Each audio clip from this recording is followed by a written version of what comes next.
হত্যার কথা আসবে তাহলে মাফ করার কথা কি বলা দরকার ছিল? আল্লাহ বুঝলেন না আয়াতটা? আচ্ছা 4% বোঝা যাবে বলুন। পরে আয়াতে বলছে মানে ওই আয়াতের মধ্যে ওঁত পেতে বসে থাকো মুশরিকদের জন্য, ওদের ঘেরাও করো।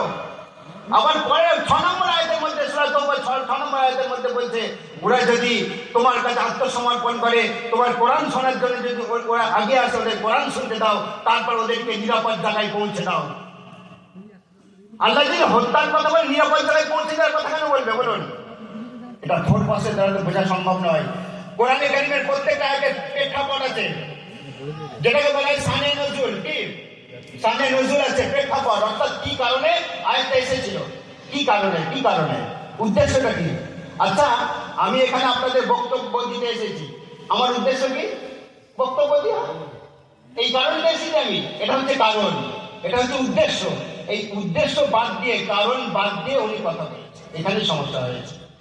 তাহলে বলছে এবার চলুন আয়াতে, আমার আসল আয়াতে ফিরে আসি।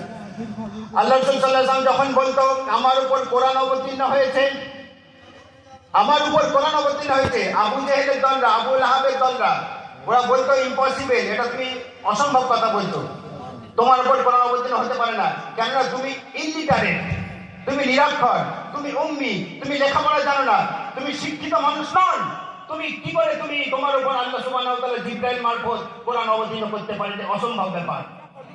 আল্লাহ সুবহানাহু ওয়া তাআলা সহ্য হলো না, আমার পেয়ারা হাবিবকে ইনসাল্ট করছে, অপমান করছে আবু জেহেলের দলরা।